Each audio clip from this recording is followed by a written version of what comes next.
I'm turning my phone off. I better turn all that.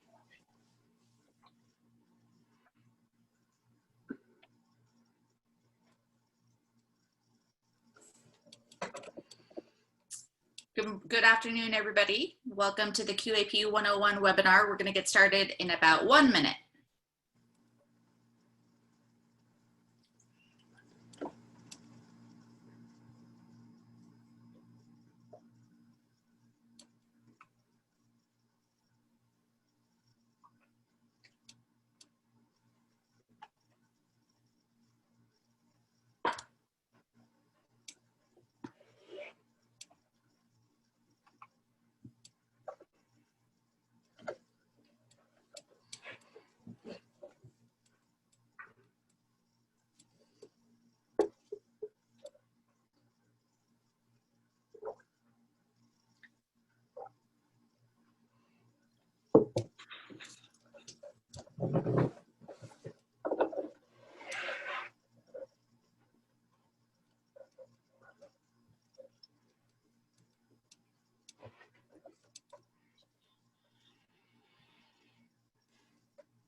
All right, let's go ahead and get started. Good afternoon, everybody. My name is Joan Serviss. I'm the Executive Director of the Arizona Housing Coalition. I want to welcome you all to the QAP 101 webinar. And the reason why we're all getting together in this kind of lunch and learn format, don't worry, we can't see you stuff sandwiches into your mouth, but you can see us if we do that. The reason why we're all getting together here is we want to have a better understanding, a discussion really, of what a QAP is and why it's important to our work. If you want to deepen your understanding, how we can advance some of our affordable housing priorities, we welcome you all to this informal chat. Want to call to attention that you can enter any questions into the Q&A box.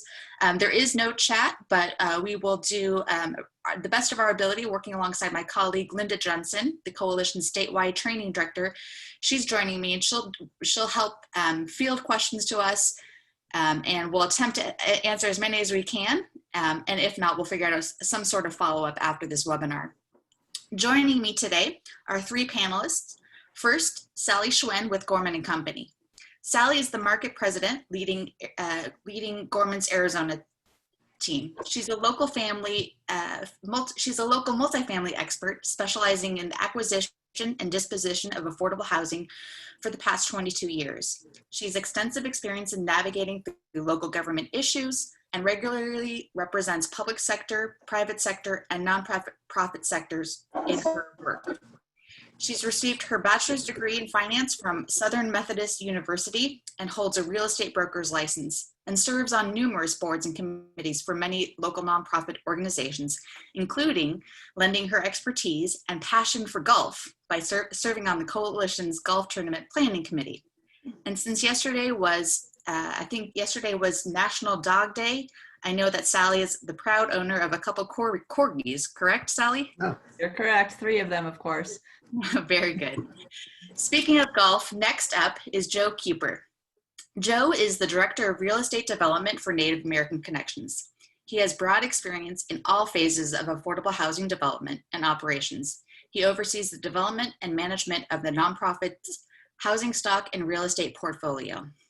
He has a specific focus on expanding housing opportunities for tribal and other Native American communities, and is well-versed in intergovernmental affairs between tribal, federal, and state entities, and in leveraging funds provided through Native American Housing Assistance and Self-Determination Act legislation, as well as low-income housing tax credits and other affordable housing resources. Joe is a registered member of the Cross Lake Band of First Nations. He is also an avid golfer, serving on our golf planning committee, and apparently you can find him and possibly our next panelist doing TikTok challenges. Welcome, Joe. Yes, hi. Lastly, but certainly not least, is Dede Yazzie Devine. Dede is the president CEO of Native American Connections and has been working with Native American urban and tribal entities since 1972 and has been the CEO of NAC since 1979. NAC provides comprehensive behavioral health services, affordable housing, and community-based economic development opportunities. With Native Americans as a priority population, NAC offers innovative research-based behavioral health counseling services integrated with Native cultural and traditional healing practices. Dede got her MBA from ASU and was inducted into the ASU W.P. Carey School of Business Hall of Fame. She holds international and state licenses in substance abuse counseling. She dedicates her time to local, state, and national boards and committees, frankly too many to mention, and is a grandmother to 4, as well as a strong voice in our community for an awareness reckoning on how systemic racism, especially in accessing housing and healthcare, has impacted too many Black, Indigenous, and people of color. We're going to skip over any discussion of her retirement because frankly, I'm in denial, and talk about TikTok instead. Or actually, wait, QAP, if we must. So I wanted to set the frame of this conversation, the baseline understanding that I'm definitely not the expert when it comes to the QAP and the federal low-income housing tax credit program in and of itself. But as we've talked about this in the community, I serve on the Maricopa Continuum of Care Board alongside Dede. We were talking about that in a board meeting, the Department of Housing's QAP being released, and it sparked an interest amongst our community members about what the QAP process is. By no means do I know.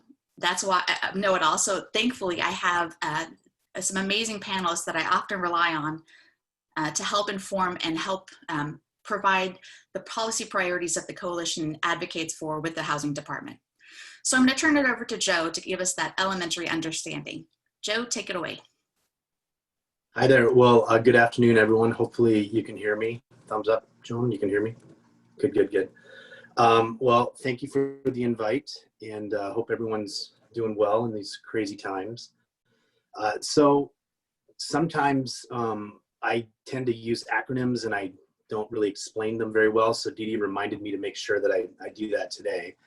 So the Qualified Allocation Plan, or the QAP, as it's also called, is really the guiding document that's set by each agency that manages a federal tax credit. It's kind of a weird process with lots of different layers. And essentially, I like to think of the QAP as a NOFA, Notice of Funding Availability, that's issued by each state that sort of outlines what their housing priorities and some of their policy objectives are for that state. And knowing that every state and every community has sort of different needs.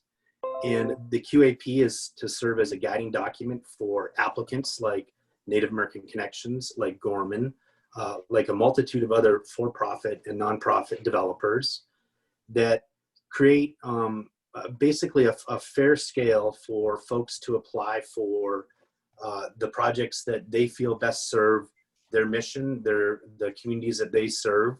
And it really allows the developers to access 2 different types of tax credits issued by actually here by the Arizona. So again, what does QAP mean? It stands for the Qualified Allocation Plan. And QAP is published annually by the Arizona Department of Housing.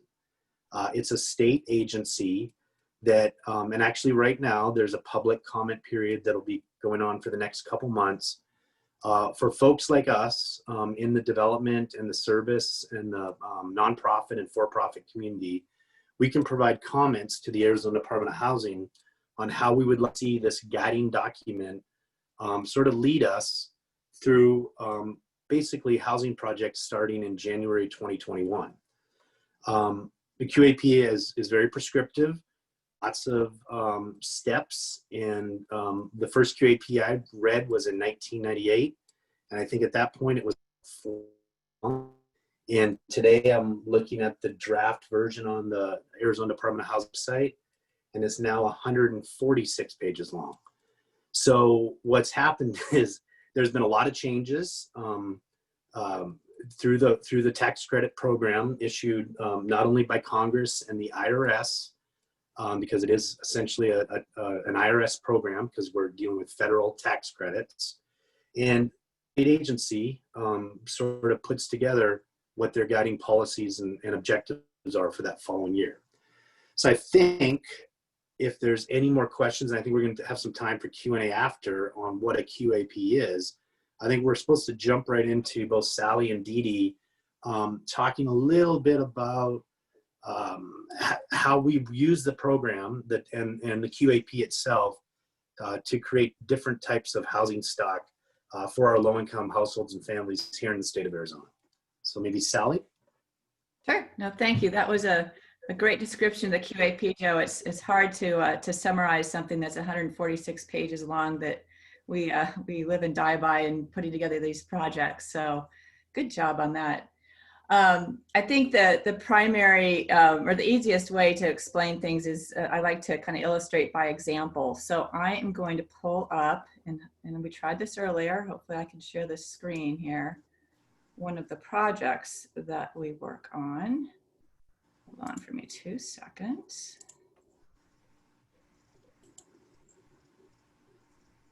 I was getting that to work. Now there usually is a delay, so. Okay. Well, and now it isn't coming up. Hold on for me. It worked great earlier.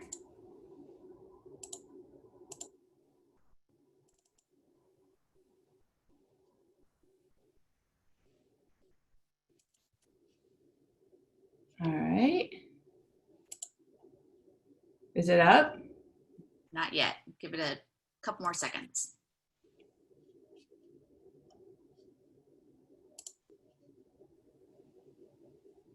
All right. The beauty of webinars here. Let's see if I can pull it. It's on my screen.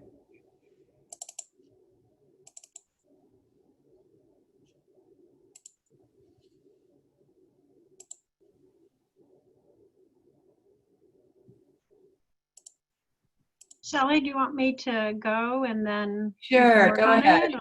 Yep, go ahead and get yours up. Sorry about that, guys. No worries. Is that okay, Joan? Yeah, go ahead, please. Yeah.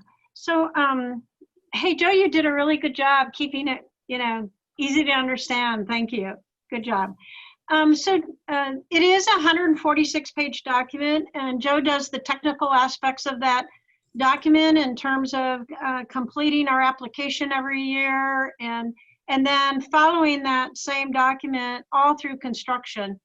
So then on my side, there's really 4 functions for the QAP. There's an owner that is identified. There's a developer that's identified that needs experience. And of course, I would say that you have the 2 most experienced developers right here in this webinar, Gorman and Native American Connections.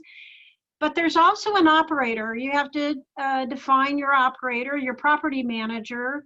And then for us, particularly because we do so much permanent supportive housing for homeless, you have to have your service provider.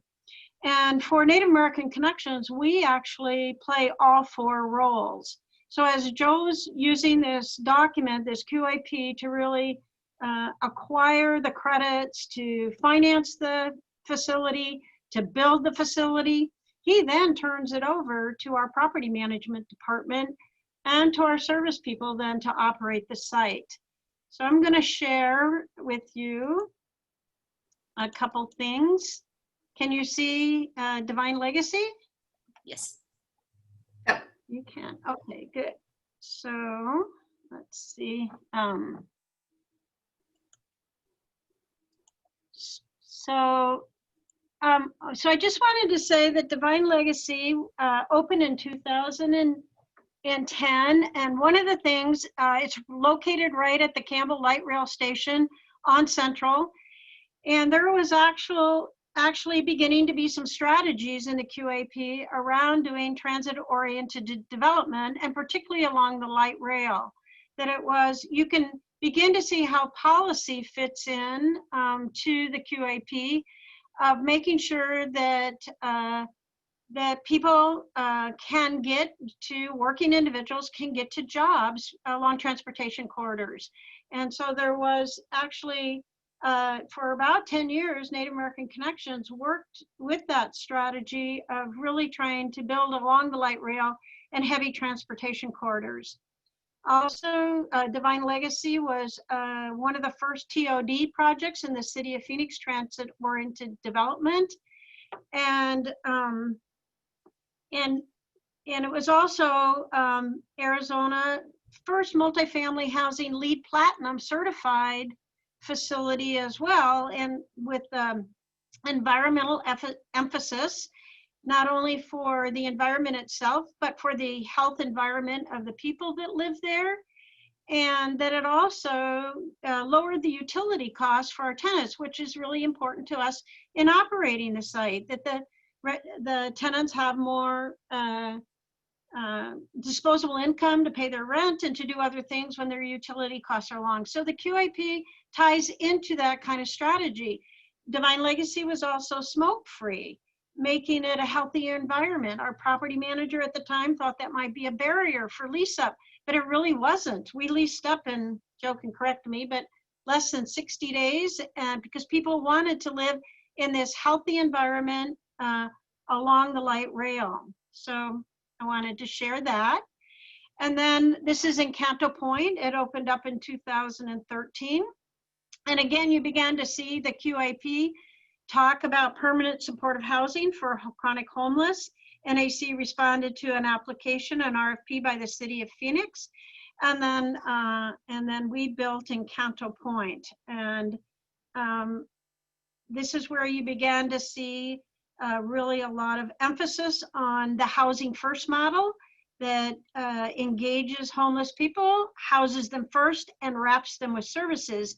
And as you saw, the QAP introduce permanent supportive housing, and it actually still has a set aside for that category.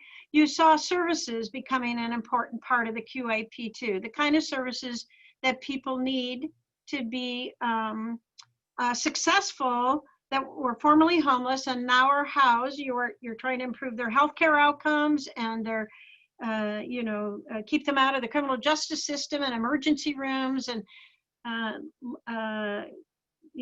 not interacting with first responders, police and fire, and you're really creating this stable housing environment, that has a lot of the social determinants like pantries and food access and healthy food and gardens and those kind of things, those amenities, to make sure that people can be successfully housed for a long period of time. And then here's a stepping stone, permanent supportive housing for homeless, and again, focusing on people living with HIV and AIDS. And a lot of the QAP, the way it was structured in terms of the points and the set-asides allowed NAC to build close to now, I think we're going to be opening another 90 units this year of permanent supportive housing, to have close to 400 units of PSH built during this period of time. So I think I'll probably have other comments, but I think I'll go back and let Sally jump in here and can answer questions as we go along too. Perfect. Thanks, Dede. And thanks, Joan, for helping navigate since I'm unable to here. So I'm going to also talk about a couple of permanent supportive housing projects that Gorman has actually partnered with some local nonprofits on. So I think a big part of the ability to expand the, providing affordable housing is for the nonprofit for-profit partnership. There's a lot of nonprofits out there that aren't as sophisticated as Native American Connections that are so expert in developing and in providing the services. And there's groups that just don't have the development and the multifamily experience. So it provides an opportunity for groups like Gorman Company to join forces as a co-developer and come in and use the QAP to search out the opportunities for providing services with the nonprofits and collaborate in that way. So there's always a lot of folks involved in these partnerships, but they benefit the entire community. So one example here is the Esperanza and Escalante, which is a Tucson-based nonprofit that was established back in 1990. And they focus on providing supportive services for veterans. And they were actually deeded a 17-acre parcel of land, which is adjacent to the Davis-Monthan Air Force Base by the U.S. Department of Health and Human Services a number of years ago. And they received a GEO bond from the Pima County, which enabled them to put the infrastructure in with the sidewalks and water and utilities and so forth. And actually, they got some state housing trust funds from ADOH, which enabled them to benefit the existing transitional housing that they had on the site. But the intent was always to expand the project. So they partnered with Gorman back in 2015. And again, we were able to advocate the priority of the QAP, which it provided a higher score for permanent supportive housing. So a big part of the QAP is scoring, and they put their priorities out every year, as Joe had mentioned earlier. So in this case, we focus on permanent supportive housing with the preference for senior chronically homeless veterans. So we were able to construct 44 units. We received project-based vouchers from the city of Tucson and home funds. And Esperanza and Escalante also was able to get a home grant. So there's always a lot of resources that go in these projects, but again, as Dede mentioned earlier, these projects lease up very, very quickly. There's such a need for that population base. And we started out with a waiting list, and we still have a waiting list today. So Esperanza and Escalante is on campus, and they actually provide the services from their existing transitional housing units into the permanent supportive housing at Esperanza Phase 1.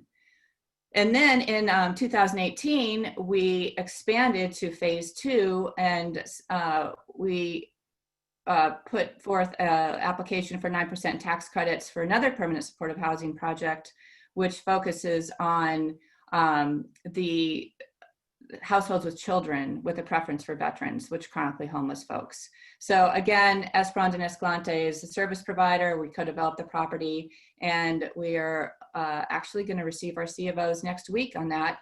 That will be 50 additional units to the Esperanza campus. And we've been able to put in additional amenities such as a playground, and we've got a dog park.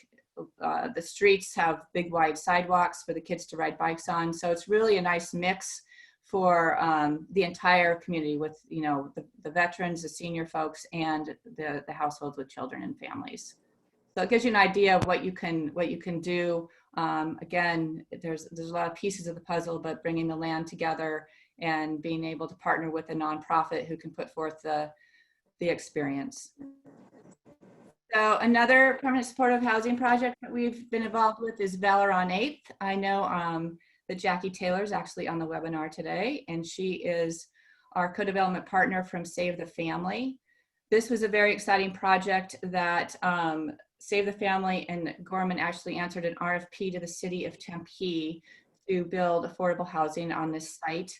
It's located just east of Rural and is a stone's throw from the light rail station. Again, as Dede mentioned earlier, a big part of the QAP in the past has been transit-oriented design and providing the affordable housing on the rail. So this was a project that benefited from the QAP stipulations that year on the TOD side as well. And this property has 50 units. The unique thing about this, the population base here, is that we're actually serving veterans that are primarily female and veteran families. So while there's a number of veteran properties that's available, and frankly not enough, but they generally support gentlemen. And in this case, our preference, as I mentioned, is female veterans and those with families. We also integrated 5 live-work units to expand on the street and bring the entire community right into those units. And we've got some nice little incubator businesses in there, like a CPA. There's a gentleman's making t-shirts and a couple other groups too. But they can literally roll up their doors and be able to, have people walk by and do small little sidewalk sales and things like that, which has been very successful. Again, Save the Family. This is our 3rd project with them. They are fantastic at providing all sorts of supportive services. This project and another one is called Escobedo and Mesa. And we've got an on-site resident services provider there. George is fantastic. And we have also got a Head Start program in this facility. So I could talk all day about these, but we'll answer more questions later. And it just dovetails onto everything that Dede mentioned about her projects too. Great, thank you, Sally and Dede. So when you guys talked about the projects, you talked about how you have successfully advocated through the QAP for affordable housing priorities that, again, benefit veterans or benefit individuals that need that permanent supportive housing. How would all 3 of you, I opened up this question to all 3 of you, how would you like future QAPs, future Qualified Allocation Plans, to address SDOH? And again, SDOH is social determinants of health. So how would you like, what common questions or themes would you like to see going forward for Arizona? Who wants to talk first? I'll take I always let Dede go first. Yeah, Dede, go for it. Well, you do see, you do see changes in the QAP that sometimes there's unintended consequences because the QAP is so complicated. Any change, sometimes you change something and then you find that there's an unintended consequence. And I think most people think in the last, I'm going to say 3-4 years, there's been a change in focus on services. One good thing is that on the permanent supportive housing programs, services are above the line now in the QAP, and so we're hoping that works for us. I'll let Joe, when it's his turn, talk about what above the line means for us. But really Native American Connections is not a housing provider or a housing developer. I don't even presume to say how Gorman Company describes themselves.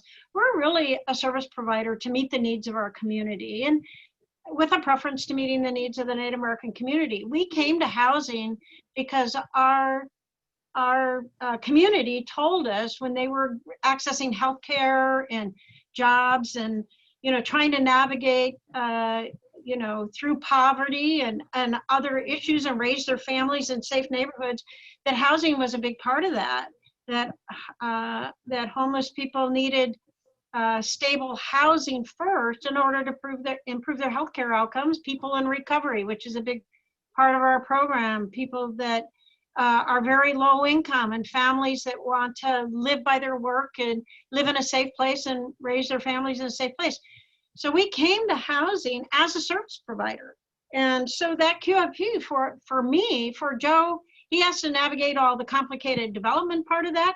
But as we begin to operate it, we have to make sure that our communities are getting the services they need to be successful.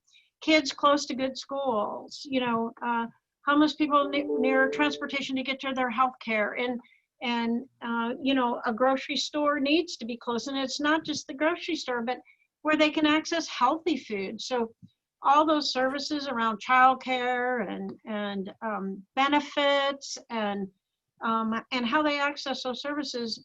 So for me on the QAP, moving away a little bit from service enrichment might not so much affect the number of units, but it definitely affects the quality of life for the people that live there. So I'll pass it off. Well, maybe piggyback a little bit from what Dede just said.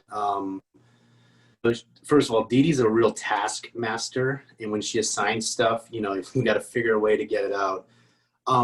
But from day one, her guiding principle is, how do we get to yes? How do we get housing and services to the folks that need it most? And low-income housing tax credits, they're really a double-edged sword. It's a financing mechanism to create affordable housing. The investors that buy the tax credits, they like the story. They like to hear everyone that's being helped, and they're probably glad they can be part of it. But bottom line, they're looking for a return, a financial return, a yield, and they're looking to invest tax credits to earn that yield, and also to meet many times what's called a community investment requirement. And that's a law that says if banks want to keep growing and take over the world, you're going to good CRA reviews in order to make that, to achieve your goal. So try to blend low-income housing credits to house those that need it most. You heard about permanent supportive housing for chronically homeless individuals.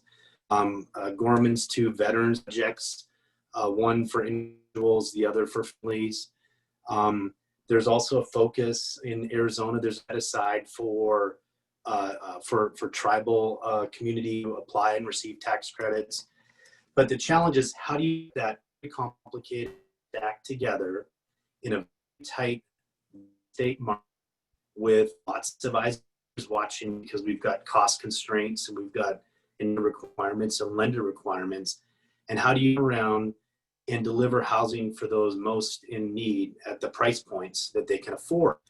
So I just saw a question that was posted: how does someone on a fixed income can only pay $250 afford to live in a tax credit property, for example? And that's tough. And that's where the principles of the QAP that promote permanent supportive housing as a set aside, for example, for chronically homeless individuals, that really implies that the state agency is hoping that there's support in the local nations, the counties, that they can provide rental assistance to those tenants that are most in need. And those are the residents that really need the most amount of services. And those are the ones that are the hardest to house because of all of their social service needs that they need. But at the end of the day, they just want to live in a nice, safe community that you or I would want to live with our family as well. So that means, infill locations, close to health clinics, close to public parks. It's good real estate. So how do you put all that stuff together makes it really challenging. The social determinants of health, and I'm by far no expert in it. That's really Dede's forte.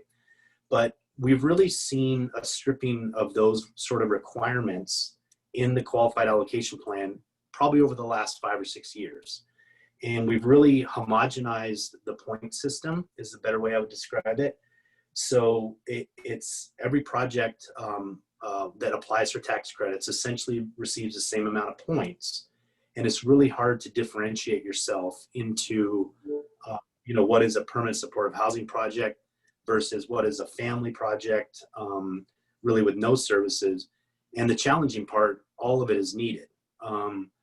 I wish there was a way we could get more tax credits allocated from Congress, because it's really essentially an investment of federal taxes that wouldn't be paid by a corporation or an individual through certain funds that they can invest in, that's willing to go into affordable housing capital stack so we can use those tax credits as equity to build our projects.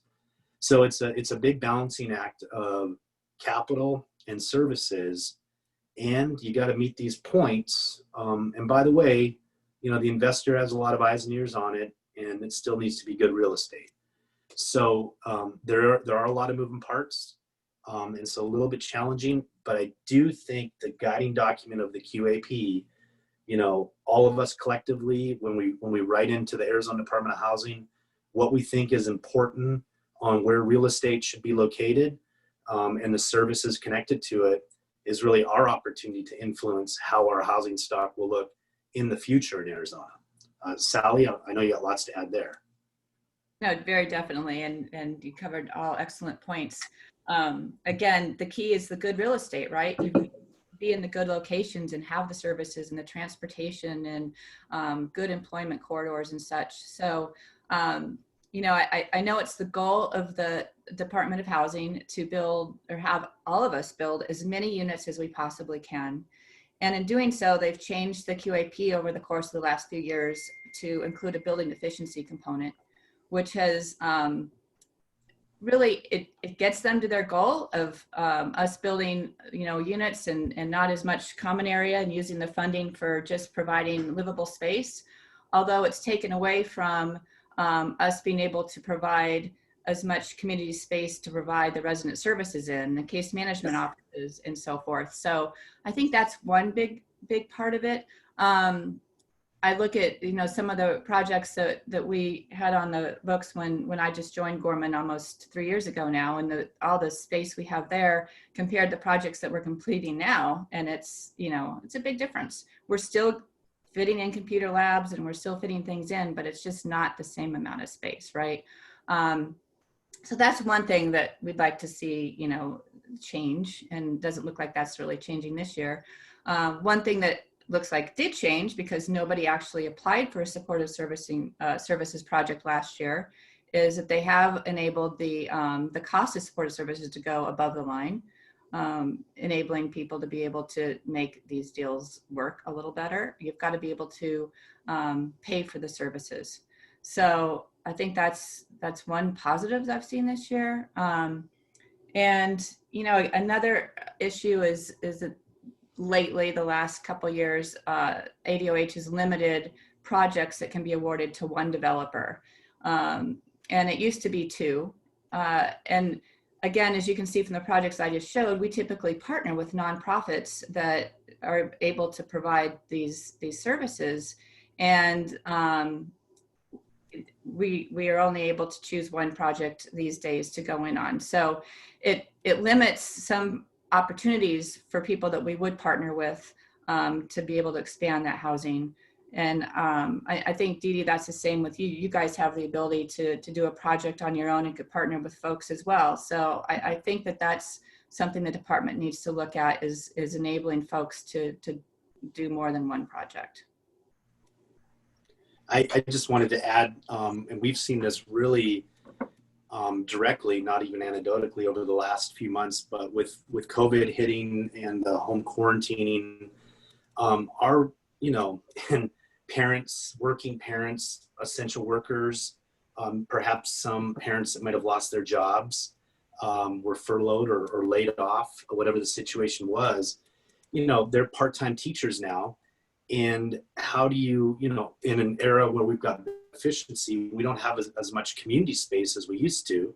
So where do our children get schooled, you know, inside a smaller apartment, because we are limited by in size that we can build. And the other thing we've seen quite tremendously is this extreme lack of the digital divide that separates households that have the capability to do Zoom calls like what we're doing, and we have Wi-Fi and we've got connectivity. Imagine your kid not being able to have access to that technology, or dedicated Wi-Fi, needing to go to, frankly, a library that might be closed and having to sit in a parking lot when it's 110 degrees outside. We've tried real hard to create free Wi-Fi in all of our communities for that reason. And it's cumbersome, because we've got IT guys that when Dede says let's yes, our IT guys no. So we've got to get them to get to yes. And their concerns are legitimate and they're valid, because it's security. You know, there's stuff that's downloaded that shouldn't be downloaded, and it's under our access and we get in trouble.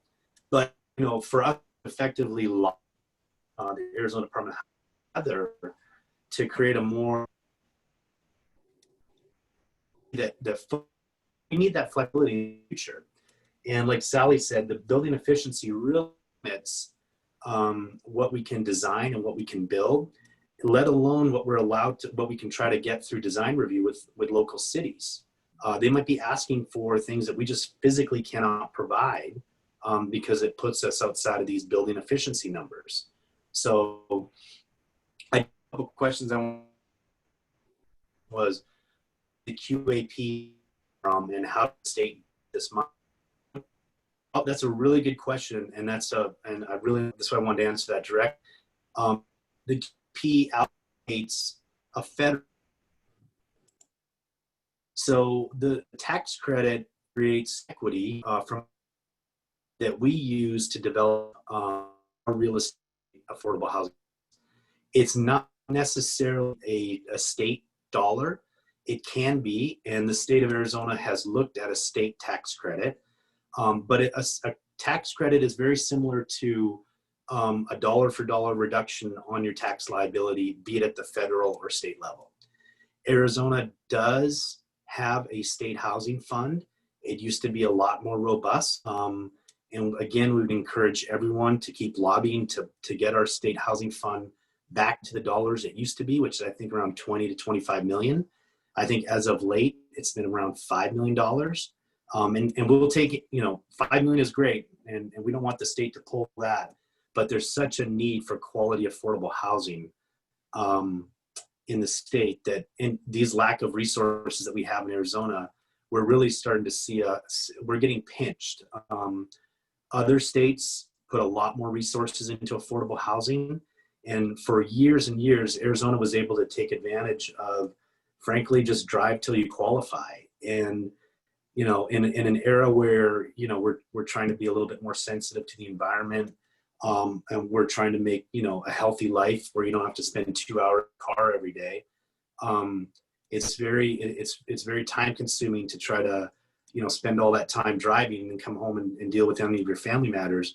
So we're trying to create quality infill locations that require sometimes those extra resources at the local, the county or the state level. So again, something you can help us lobby the state for. There you go, Joan, there's my plug. Thank you, Joe. And actually, you actually teed me up brilliantly, but we're gonna get to some advocacy points in a minute. While you're still unmuted, Joe, I did want to circle back. Sally brought up one of the issues that the coalition has been advocating with the housing department about with the one project per developer.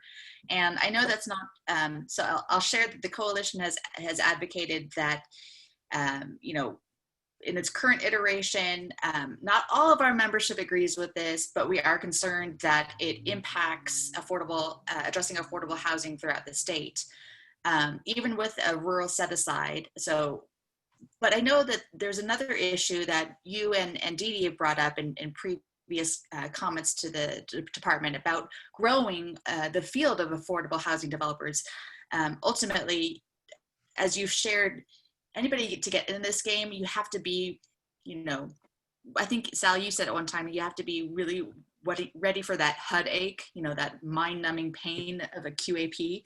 But I think there is value in supporting others. So Joe or Dede, would you care to share your point about that? Again, I would let Dede go first. So I'll address that, Joan, but there was a question about displacement, and I want to get to that, and kind of a racial equity question. I would like to get to that, but yeah, we have worked with other nonprofits in terms of building their capacity for nonprofit development, and New Leaf is a good example in the La Mesita campus. And we have a really strong relationship and partnership with Trellis and some other nonprofit organizations that are really capable and large enough and have the capacity to do development. So we feel really strongly that Arizona-based nonprofit developers benefit the community. And so we'd like to see, when you can just do one project, you don't have that capacity to really reach out to maybe another organization that might build their capacity to do light tech development in the future. So I think we're really strong about that. I don't know if anybody wants to add to that, but I would like to address the other question in the chat. That's okay? Yeah, go for it.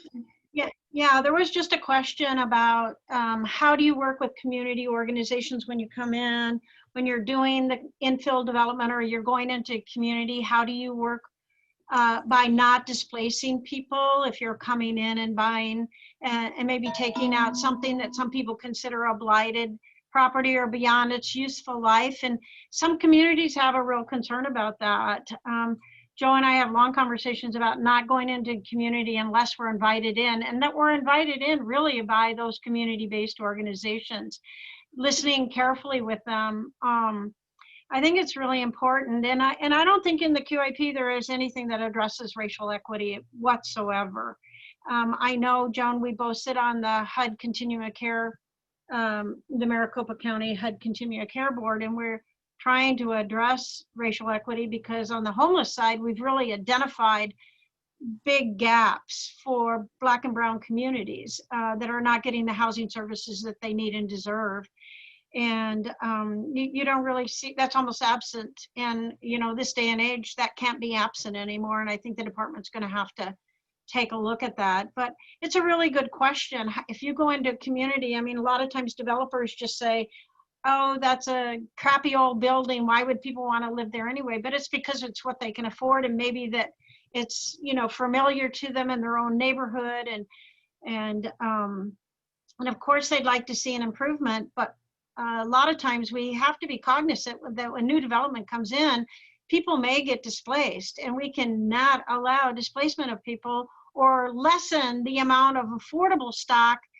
Even sometimes, you know, LIHTC property is not affordable to some people. And the question previously was if somebody's on a fixed income of $250 a month, you know, how are they gonna, you know, make sure that there's housed? And Joe did talk about, you know, vouchers and rental assistance, and we actually capitalized some rental assistance in one of our senior programs, knowing that many seniors are on that fixed income. But that's a real problem in our state. The city of Phoenix identified 150,000 unit gap for affordability just in the city of Phoenix. I'm worried about evictions when the eviction stay comes. And those are all things. I know the QAP can't address everything, but we really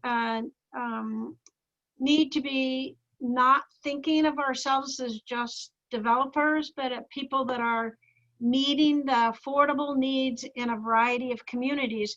We actually work with our architects to talk with our service recipients. So when we do a permanent supportive housing community, we actually ask our architects to sit and storyboard listening to our formerly homeless residents that tell them what their community should look like, how it should feel to them, how they should feel safe, how it should be designed. And I think we only work with architects that are willing to listen to the community. And it's a pretty long, I'll wait here if we have time. Somebody just said, how do you choose who you partner with for development? And that's a really important question. We're very transparent.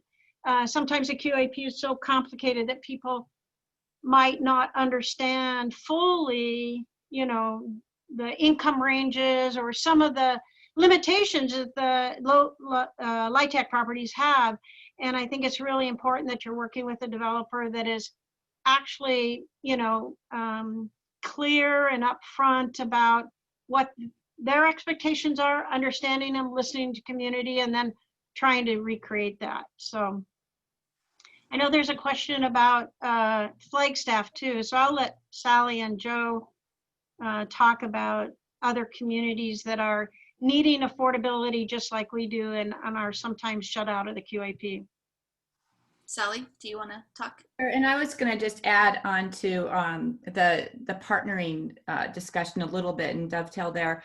So another part of the QAP scoring is the experience points.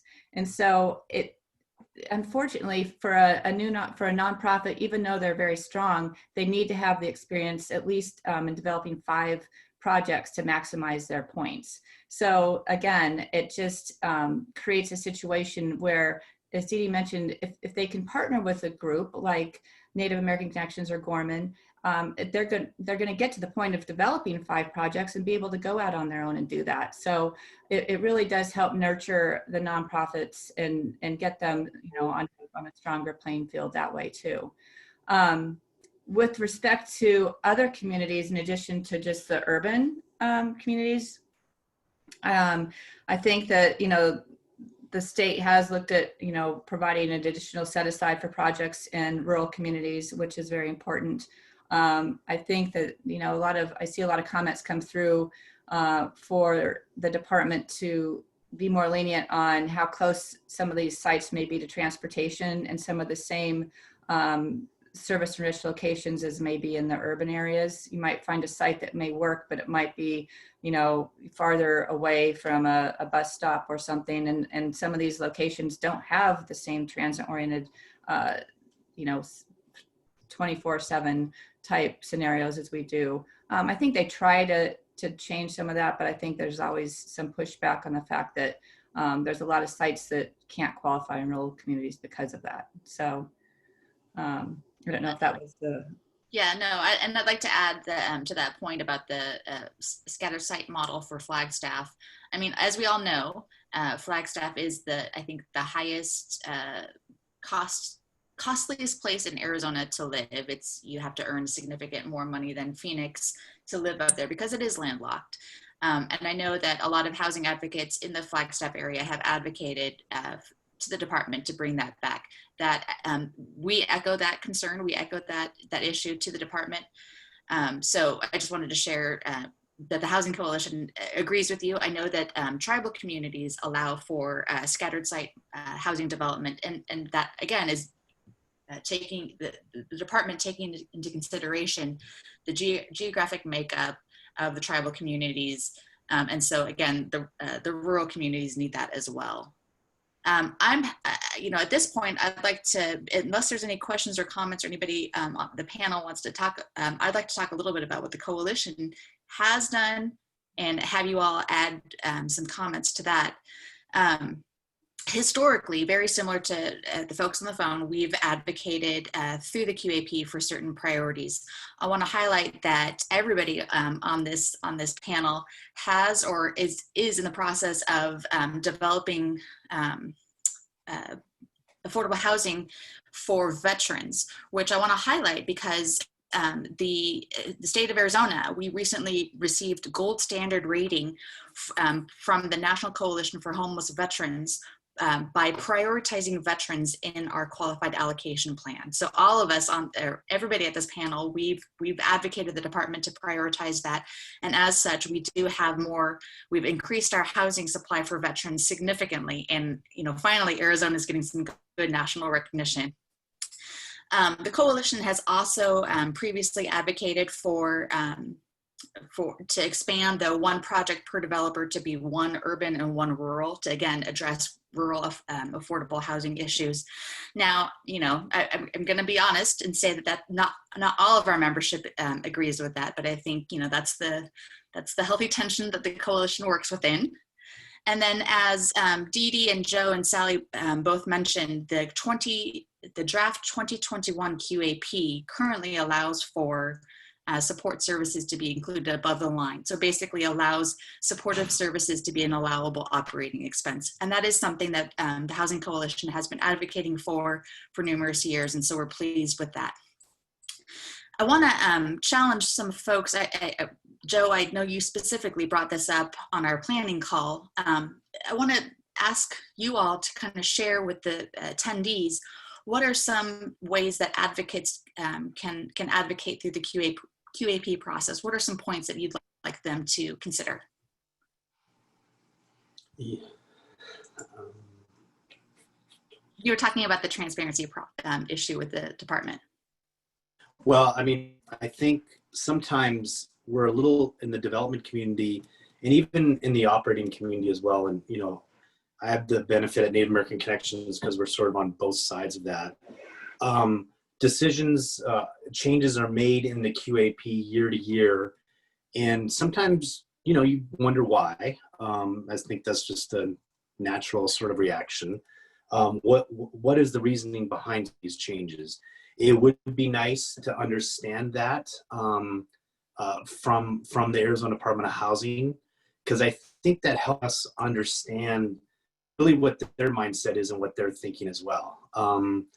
You know, it's kind of like that essay portion if you're on your college exam where you got to answer a little more deeply.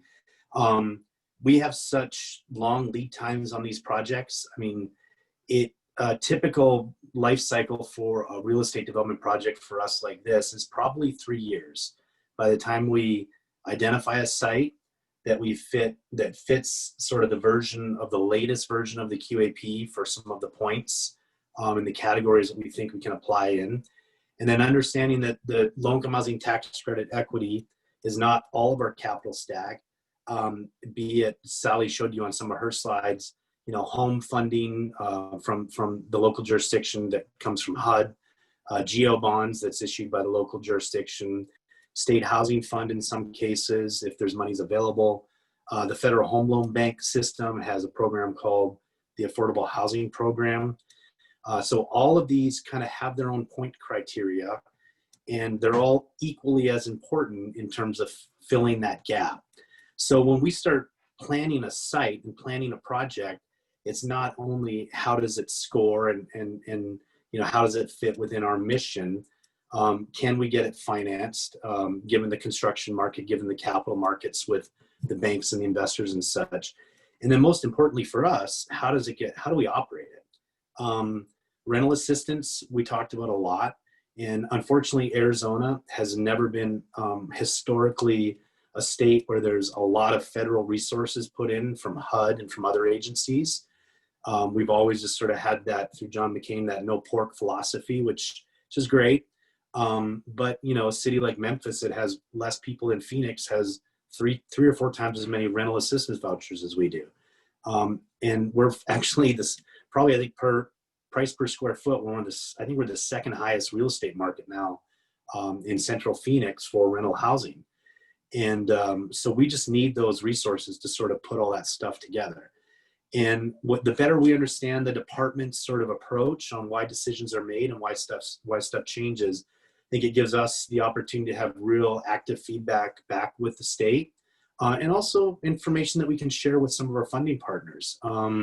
They work with multiple state agencies across the country, and they also work with multiple developers and different lending institutions.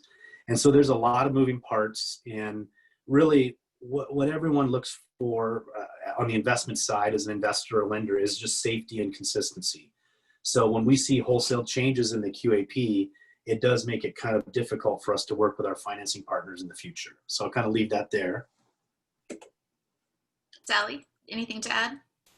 No, I definitely agree with the understanding as far as of working with financing partners and so forth, because they're the groups that allow us to get these deals done by buying the tax credits and providing the debt. So being able to cooperate with ADOH and how some of the changes come forth in the QAP is helpful.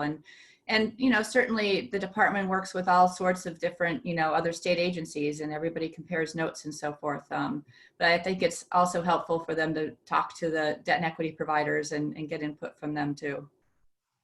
And I think, you know, I just have to plug that the Housing Coalition, you know, we are a professional trade association in the field of ending homelessness and advocating for affordable housing. So we do a public records request to get what others are submitting to the department, but it shouldn't take that. You know, we really need to have that strong communication. And I think, you know, all the panelists have that strong communication and relationship with the housing department. But again, how can it be broader and reach out to others? The other thing, and I'm going to ask Sally first, and then Dede, if you want to jump in. You know, I think I shared with you all that I was using the enterprise community developments, how to really weave in health priorities into the QAP. And I know, Sally, you guys have done a great job with that with CoFelt. So I wanted to ask if you wouldn't mind sharing, you know, how you've prioritized health in some of your development. And then obviously, Dede, you have as well. So. Sure, and I think it comes up, co-felt's a little bit of a different animal because it's a what's called a 4% tax credit funding vehicle, where the other ones we've been talking about today are 9% competitive rounds. So really it comes down to it's the mission mindedness of the developer in the case of co-felt. So there was a health impact study done. Our co-development partner on that project is the Housing Authority of Maricopa County, Gloria Munoz. And the project in itself is over 300 units located at Buckeye and 19th Avenue. So it's public housing. It was one of the first, what's called a RAD project in the state of Arizona, which more or less converts public housing through a public-private partnership to just a typical affordable housing project. It took over 7 years to get that done, but the project is doing amazing today and was a complete rehab of all those units. But we did bring in all sorts of different sources for the entire, social determinants of health, right? We did the health impact study. We have a medical clinic on site. We have, Gloria was able to get funding to provide a robotics center for educating the kids. We've got a full computer lab there. It's really a source to the entire community and neighborhood that expands all of the social determinants. We've got when it's not summertime, although we do still provide food boxes and so forth to families, we do bring in a grocery service for people with fresh food and groceries. And let's see what else. I mean, go on and on. We have public events all the time, community events. So it's really been a nice integration and again, a great partnership. And we've got folks on site, resident service programs there as well through the Housing Authority. Great, Dede. So Sally, I'm going to just jump in and I might, correct me if I'm wrong, because there's some really cool things I think you did at co-felt. They looked at the traffic too, and unsafe street crossings and things like that, and replacing the old window unit air conditioners where you have quality air conditioning that's filtered. I mean, these are all things that maybe we take for granted, but a lot of our low-income communities are, they're in an industrial area, and so they're looking for clean air, clean water, clean, energy efficiency, utilities, and those kind of things, safe roads, crosswalks. And so, the health clinics are the obvious, but there's lots of not so obvious things that I think you did right. So I just wanted to kind of say that as well.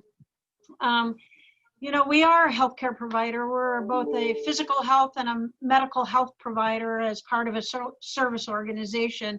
And so the health of all of our residents, from our home-based youth shelter, where Phoenix Children's Hospital is our medical provider and is on site providing those medical services, to our residential treatment centers. We actually have 2 housing communities that both have health clinics on site that are in a campus style. We're opening a new substance use residential facility with 54 units of permanent supportive housing with a focus on veterans.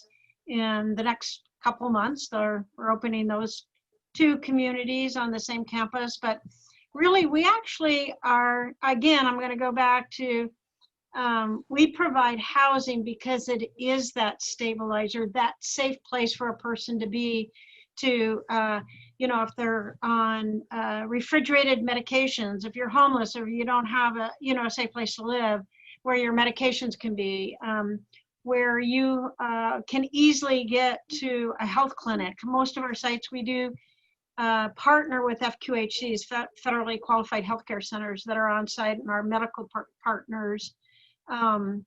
It's not enough just to provide pantry food, but to provide healthy pantry food. So we actually measure things like switching from emergency room to utilizing primary care, reducing the cost of their Medicaid service involvement by actually improving the long-term health of the individual. That They learn how to not use an emergency room for their health services, but actually go to the doctor for preventative care.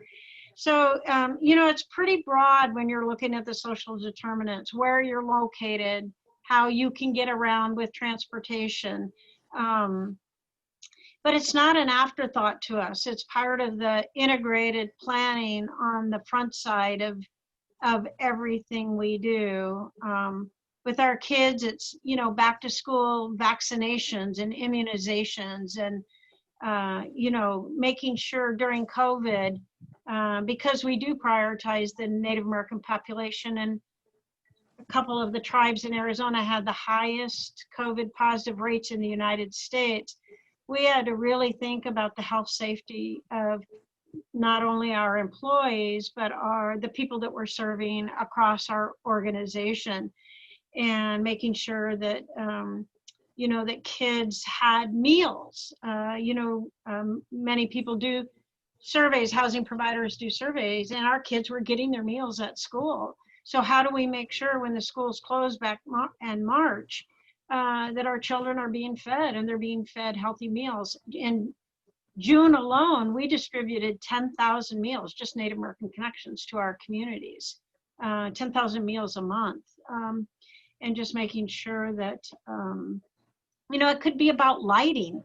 It could be about, for our PSH properties, it's that single point of entry where people feel safe, and safety and security at our, you know, our desks. So I think COVID's really brought to light that people need a safe place to live for their health. And COVID really has brought that to life. If you're homeless, or you've lost your housing, or you've been evicted, and how can you, you know, isolate and be safe? And I think it's really brought to light really the importance of housing as it relates to your health. Well, that's a perfect segue to say that, you know, all of the projects that you guys have highlighted and all of your priorities and advocacy efforts, it does come at a competing cost.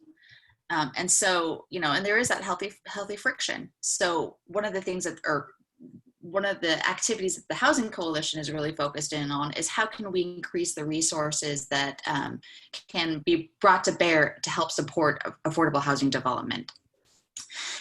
And I think, you know, to your point, Dede, I think, you know, we were already, I say this all the time, so bear with me.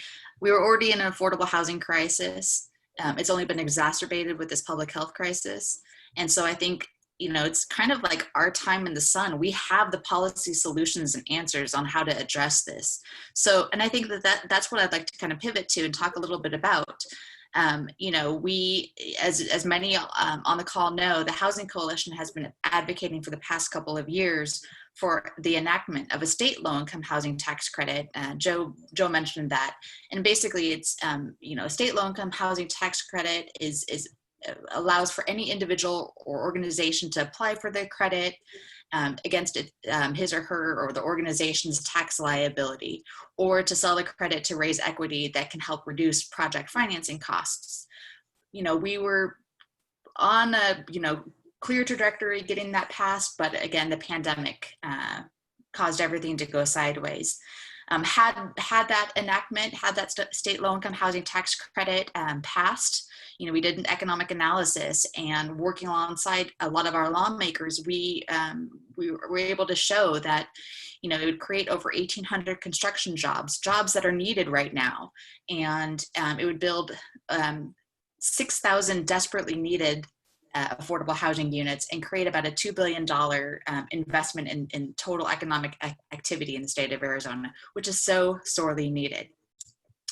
Alas, you know, our legislators adjourned the session amidst the growing public health concern. But again, I think now is our time. We got to get past the November elections and see how the 2021 legislature is going to be made up, and see what our federal lawmakers look like, to see, you know, what kind of traction we can get. But again, now is our time. We know the policy solutions.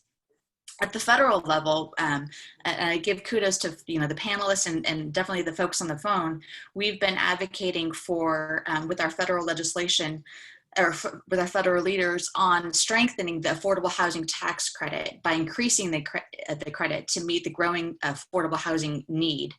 And also support, since the tax credit is so responsive to borrowing rates, how can we protect and bolster the 4% credit deals, the tax bond projects during this uncertain economic time, as light tech housing production is essential during this down economy. So, I think what's evident in this whole conversation is that Joe, Sally, Dede, and I, we're all committed to being advocates for housing, but how can the attendees be advocates for housing? So before I give you guys all that call to action, I want to see if Dede, Sally, or Joe have anything to add to some advocacy priorities that I mentioned. I think you nailed them. I would just dovetail a little bit on the state housing tax credit. Gorman's involved in numerous states, two of which are Wisconsin and Colorado, where they do have state housing tax credits. And the benefit is amazing to their ability to get these, specifically the 4% tax exempt bond projects done. In fact, in those states, you really have to compete for bond allocation, where in this state, there's plenty of allocation available because it's so difficult to get a project done because we've got such a significant gap, which the state housing tax credit would help fill. So that's the additional plug for supporting the state housing tax credit. I would just say ditto. Yeah, good. Thank you. Appreciate that. So, it's, so now it is that call to action, how you all can be, take action. And I want to give you a couple of opportunities. The State Housing Department is holding a virtual focus group on August 31st. I think it's this Monday from 10 to 12. I'm putting in the chat ways to register to attend that focus group. Now, even if the QAP still kind of intimidates you, as it does me, it's still important to show up. A part of advocacy is just showing up. Letting your elected officials, your governing entities, your state agencies know that you're watching and that you care about this issue is very important. So I'd encourage you all to register and attend that virtual meeting. It'll be through Zoom as well. Additionally, I wanted to share that as a membership organization, the Arizona Housing Coalition we host regular working group calls to solicit feedback from our members on what they think of the current iteration, the current draft of the QAP.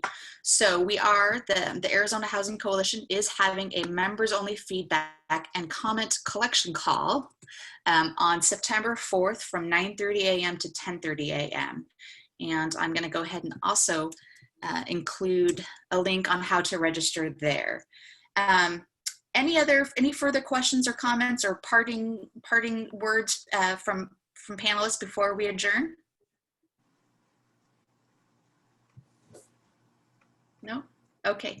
Well, then I just wanted to remind you all that this is an ongoing advocacy opportunity to enact housing priorities to enact housing priorities, not just this year. This is an ongoing thing. The QAP is an ongoing annual process. And we want to make sure that you are well informed, well equipped, pay attention to the Housing Coalition's newsletters and emails. We'll let you know when these QAP process opens up. And with that, I want to thank my panelists for joining me today, and let all the attendees know that we'll be sending a follow-up with some of the information shared in a follow-up email. Thank you all. Appreciate it. Thanks, everyone. Bye now. Bye.